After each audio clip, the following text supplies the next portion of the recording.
Instant News 24. আমার বোনেরা, আমার চাচিরা, খালারা এবং বিভিন্ন বয়সের তরুণ এবং তরুণী যুবক ভাই বোনেরা, আসসালামু আলাইকুম। আমি আসলে বক্তব্য দিয়ে আপনাদেরকে ধৈর্যচ্যুতি করাবো না। এমনি আপনারা দীর্ঘক্ষণ যাবৎ বসে আজকে এই মাঠটি আরো বড় হইলে ভালো হইত। মাঠটা ছোট হওয়ার কারণে আমাদের মা বোনদের অনেক কষ্ট হচ্ছে। আমি আশা করি ভবিষ্যতে আমরা এ ধরনের অনুষ্ঠানে আয়োজন করলে একটু বড় মাঠ থেকে করব। বক্তব্যের শুরুতে আমি গভীর শ্রদ্ধার সাথে স্মরণ করছি এদেশে বহুদলীয় গণতন্ত্রের প্রবক্তা, মহান স্বাধীনতার ঘোষক, রণাঙ্গনের বীর মুক্তি, বিএনপির প্রতিষ্ঠাতা চেয়ারম্যান শহীদ রাষ্ট্রপতি জিয়া রহমান সাহেবকে। তারই পাশাপাশি স্মরণ করছি গত জুলাই আগস্ট আন্দোলনে যে সমস্ত ছাত্রছাত্রী জনতা, পথচারী, বিভিন্ন পেশা শ্রেণীর মানুষ জীবন দিয়ে, আত্মহত্যা দিয়ে বঙ্গত্ব বরণ করে এদেশ থেকে ফ্যাসিস্ট মুক্ত করেছে। তারই পাশাপাশি স্মরণ করছি 1971 সালে মহান স্বাধীনতা যুদ্ধে মুক্তিযুদ্ধের মাধ্যমে অংশগ্রহণ করে 30 লক্ষ শহীদ, 2 লক্ষ মা বোনের সম্মানহানির বিনিময়ে আমরা পেয়েছি একটি স্বাধীন দেশ, স্বাধীন মানচিত্র, স্বাধীন পতাকা। আজকে সেই সমস্ত শহীদদেরকে গভীর শ্রদ্ধার সাথে স্মরণ করছি এবং তাদের রুহের আত্মার মাগফিরাত কামনা করছি। আমি আজকে এই শাড়ি লুঙ্গি যে আমরা দিচ্ছি, আমি মনে করি এখানে যে আমার মা বোনেরা, ভাইয়েরা আছেন, আপনারা শুধু এই শাড়ি লুঙ্গির জন্য আসুন। আপনারা সারা বছরই শাড়ি লুঙ্গি কিনেই পরে, একটা লুঙ্গি আর একটা শাড়ির জন্য আপনারা আসেন না। আজকে আমাদের দলের ভারপ্রাপ্ত চেয়ারম্যান তারেক রহমান রাষ্ট্র সংস্থা মেরামতে যে 31 দফা প্রস্তাবনা দিয়েছে সেটি আপনাদের কাছে পৌঁছে দেওয়ার জন্য আমাদেরকে বলা হয়েছে। আজকে আমি জানি আপনারা অনেকেই সম্বন্ধে অবহিত, অনেক মনে করে রাষ্ট্র আবার মেরামত করে কিভাবে। রাষ্ট্র মেরামত আপনারা দেখেছেন গত 15.5 বছর আপনারা স্বাধীনভাবে কথা বলতে পারেন নাই, স্বাধীনভাবে আপনাদের কাজ আপনারা করতে পারেন নাই। অন্যায়ভাবে দুর্বৃত্তায়নের মাধ্যমে মিথ্যা মামলা দিয়ে আপনাদেরকে হয়রানি করেছে। অনেকে জমি দখল করেছে, চাঁদাবাজি করেছে, সন্ত্রাসী কার্যক্রম করেছে। আজকে আমাদের বাংলাদেশ গণতান্ত্রিক গণপ্রজাতন্ত্রী বাংলাদেশ, এখানে জনগণ সকল ক্ষমতার উৎস। জনগণ তার কথা, নিজের কথা নিজে বলবে, নিজের কাজ নিজে করবে। আপনার কাছে কেউ বাধা প্রদান করতে পারবে না। আজকে আপনার বিচার ব্যবস্থা, একটা স্বাধীন বিচার ব্যবস্থা থাকতে হবে। স্বাধীনতার 54 বছর পরেও আমাদের বিচার ব্যবস্থা স্বাধীন হয় নাই।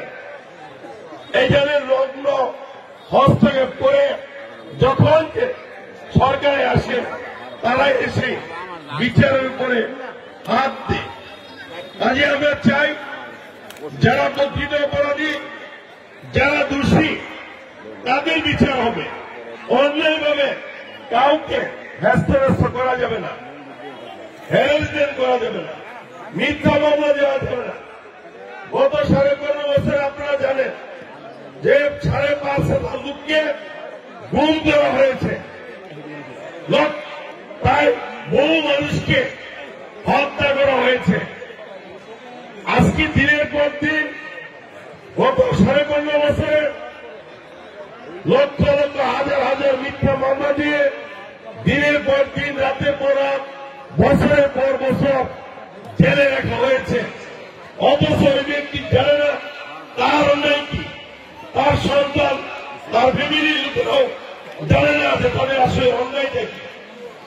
এই ধরনের মিথ্যা মামলা যাতে আর বাংলাদেশে না হয়, বিনা কারণে যাতে হয়রানির শিকার না হওয়ার করা, এইগুলো সংস্কার করতে হবে। আজকে আপনারা দেখেছেন যে ভোট একটি গণতান্ত্রিক অধিকার। আপনার ভোট যদি রাতেই দেওয়া দেয় তাহলে সকালে আপনি ভোট দিতে গিয়ে কি করবেন? দিনের ভোট যাতে রাতে না হয়, আপনার ভোট যাতে আপনি দিতে পারেন সেটার একটা চিরস্থায়ী ব্যবস্থা করতে হবে। সরকারে যেই রাষ্ট্রপ্রধান হোক, যেই প্রধানমন্ত্রী হোক, যে দলই সরকারে থাকুক, ভোটের কোনদিন হাত দেওয়া যাবে না। ভোট কেন্দ্রে আসতে বাধা প্রদান করা যাবে না। জনগণকে এটা বলা যাবে না যে আপনার ভোট দেওয়া হয়ে গেছে, আপনার কেন্দ্রে যাওয়া দরকার নাই। এই ধরনের ঘটনা আমরা বাংলাদেশে আর চাই না। আজকে দেশের ভোটের অর্ধেকের বেশি মহিলা ভোট। আপনারা জানেন নাকি মহিলা ভোট বেশি, পুরুষের তুলনায় মহিলা ভোট বেশি।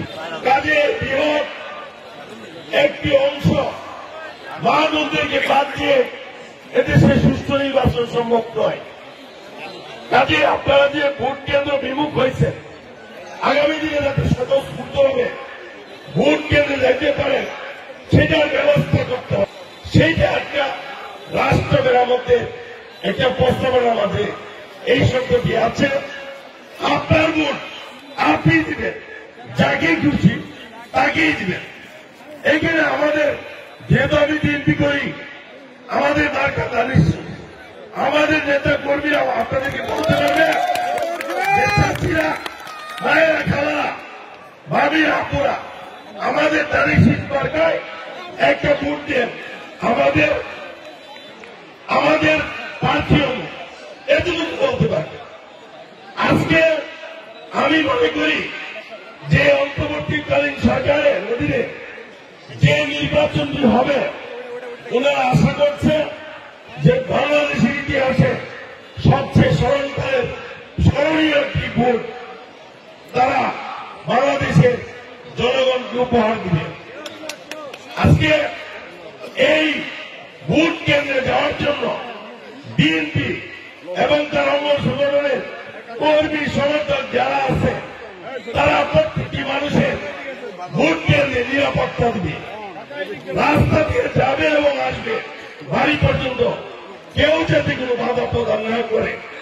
আজকে বিএনপি নেতা কর্মীদের এটা নৈতিক দায়িত্ব, ইমানি দায়িত্ব।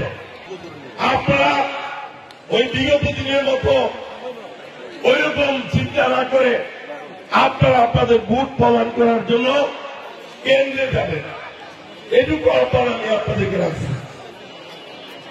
আমরা যদি রাজনীতি বক্তব্য দিই অনেক সময় লাগবে।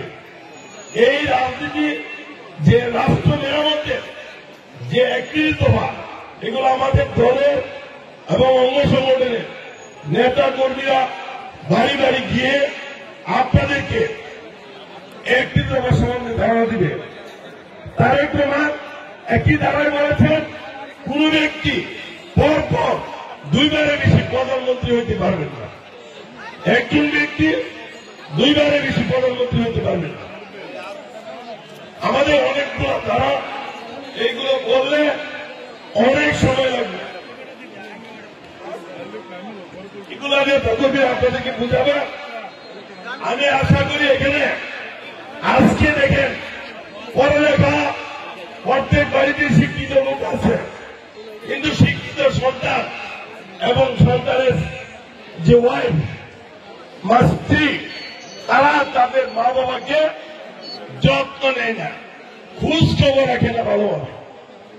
আজকে যে সন্তানকে এত কষ্ট করে পড়ানো, আমি মনে করি সে মূর্খর সময় ভালো ছিল। আজকে শিক্ষিত ভাইদের প্রতি আমারও তথ্য আহ্বান থাকবে, বাপ মায়ের যত্ন নেওয়া, তাদের খোঁজ খবর নেওয়া, তারা ভালো আছে, তারা খাচ্ছে নাকি খাচ্ছে না, তারা ভালোভাবে চলছে কি চলছে না, তাদের ওষুধপত্র লাগবে কি লাগবে না, এগুলা খোঁজখবর রাখতে হবে। এগুলো আমাদের এই যে অনেক তরুণ এবং বিভিন্ন শিক্ষিত শ্রেণীর যুবক আছে, ভাইয়েরা আছে, তাদের প্রতি মনোদাত্ত হবা। আমি দেখেন, আমি শুরুর সময় আমার মায়ের কিন্তু অনেক পা দিচ্ছে, বছরের পর বছর সন্ধ্যার পরে আমার পা দিতেছে, রান্না বান্নায় সহায়তা করছি, মাথার সেলাই করে দিচ্ছি, রান্নার ব্যবস্থা করার জন্য চালাকি করে দিচ্ছি।